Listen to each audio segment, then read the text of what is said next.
I'll never forget this night. The pizza place I worked at was about to close, and I was getting ready to go home when the phone rang. I was working the counter alone that night, so I was taking calls. I picked up the phone. There was complete silence, so I hung up. About a minute later, the phone rings again, so I pick up again. Still silence. I was about to hang up again when I heard the very weak and cold voice of an old woman on the other end. She said she wanted a regular pie delivered. I remained polite on the phone, but on the inside I was screaming. I just wanted to get home and end my shift. I called out to my boss that somebody is requesting a delivery.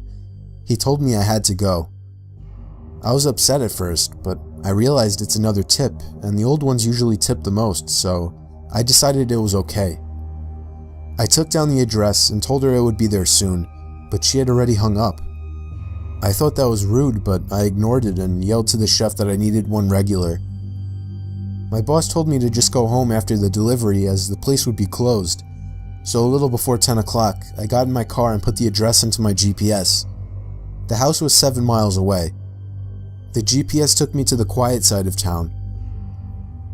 I arrived to the house. It was a small, one-floor house on a very quiet and empty block. I took the pizza and walked up to the door and rang the doorbell.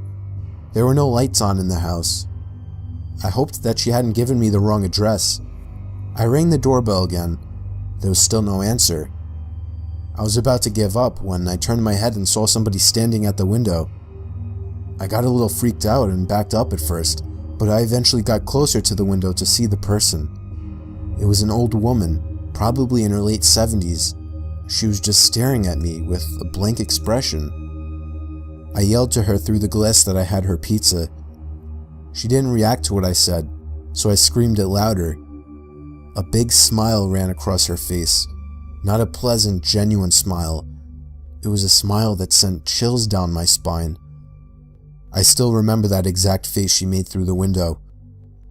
I decided that I was freaked out enough and got back to my car and set the pizza in the passenger seat. I had to text my boss about this. I shot him a quick text and started my car, ready to get the hell away. I looked to my right to get one more look, to see the woman standing right outside my passenger side window, giving me the same stare she had given me before. I put my car in drive and floored it down the street, not looking back. My boss never made me do a late night delivery again.